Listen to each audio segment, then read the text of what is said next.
Before cities rose from dust, before machines hummed and lights conquered the night, there was a time when humans and death did not walk together.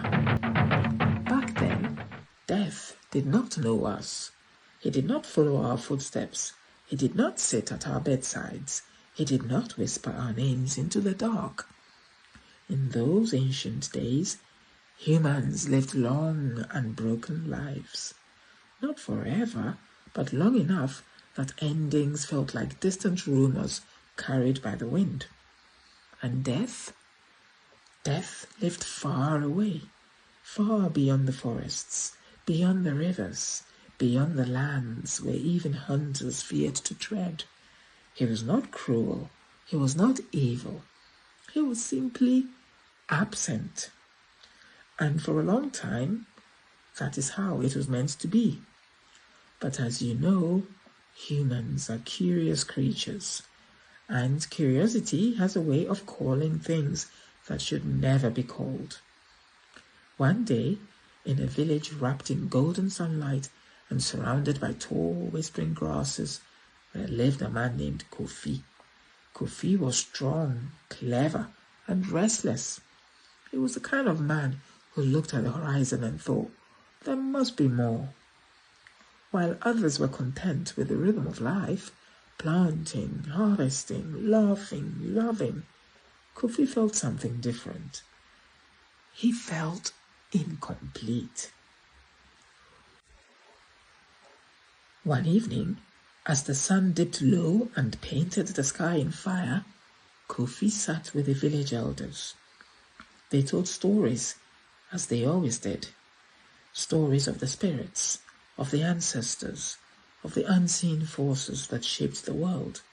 And then one elder spoke of death, a being who lived far away, a being who could end all things, a being no human had ever seen.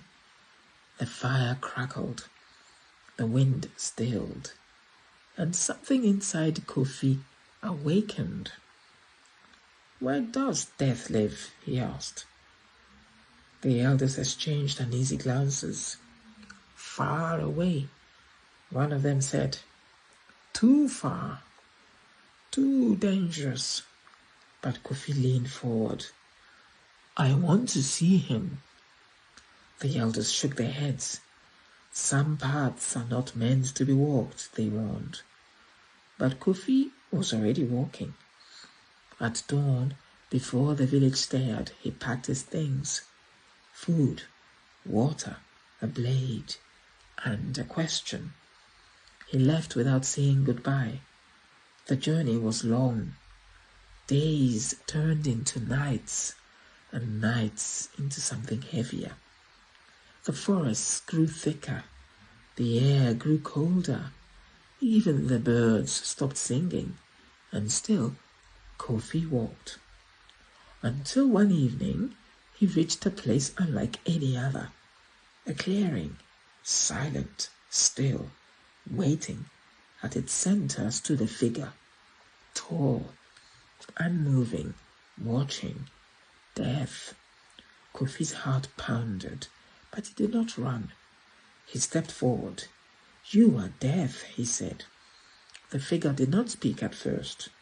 When it finally did, his voice was like dry leaves brushing against a stone. I am. Kofi swallowed. I came to see you. Death tilted its head. No one comes here. Now someone has, Kofi replied. There was a long silence. Then Death asked, Why? And Kofi smiled. Because I wanted to know what you do. Death studied him.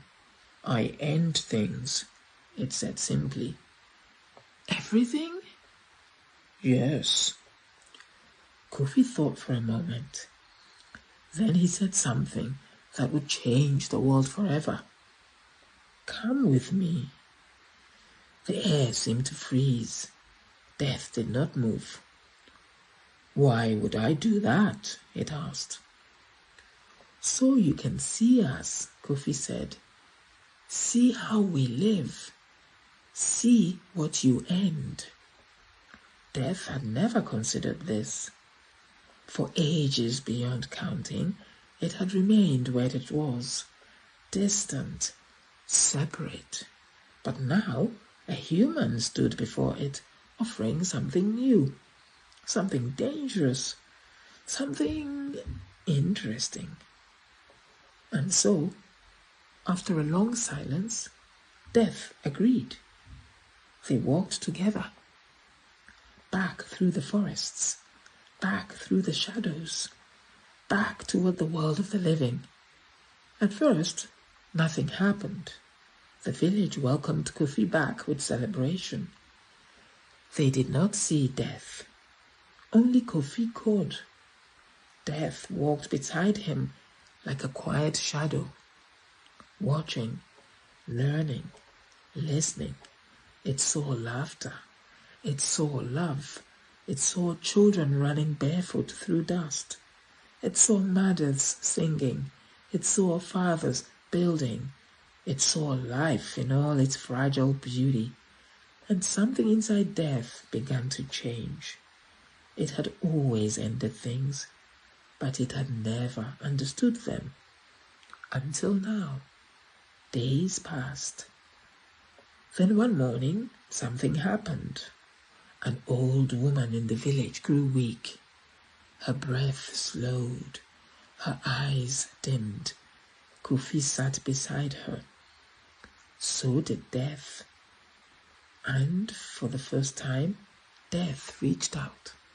Not out of cruelty, not out of duty, but out of understanding.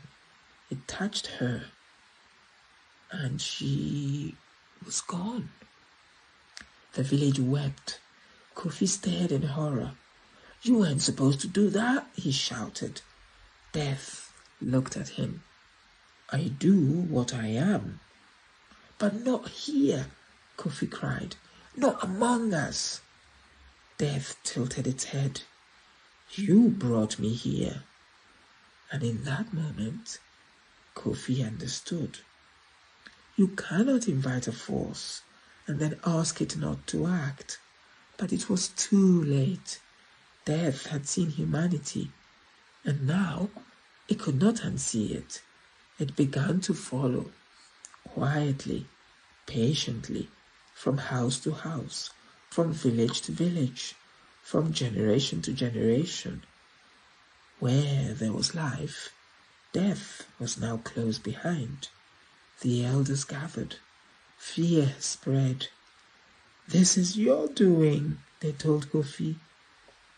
He had no answer, only regret. So he returned to the clearing, alone. He searched for Death and found it. "Go back," Kofi pleaded. "Leave us." But Death shook its head. "I cannot." "Why?" "Because now I know you, and everything that lives must end." Kofi fell to his knees. "But before, you did not follow us." Death's voice softened. "Before, I did not understand you." There was nothing more to say. Kofi returned to his village, but nothing was the same. People grew old. People fell ill. People died. And Death was always near. Not as an enemy, not as a monster, but as a companion no one had asked for. A shadow that walks just behind every step. And that is how Death learned to follow humans. Not because it hunted us, not because it hated us, but because one man dared to bring it close. And once Death understood life, it could never again stay away. So, the next time you feel that quiet stillness, that strange presence in the corner of a room, Remember the story. Death is not chasing you.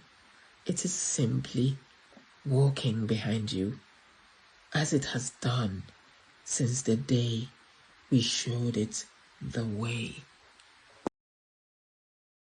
If this story spoke to you, leave a like and subscribe so these African folktales continue to live on for the next generations. Until our next story, walk gently through the world, and may wisdom guide your path.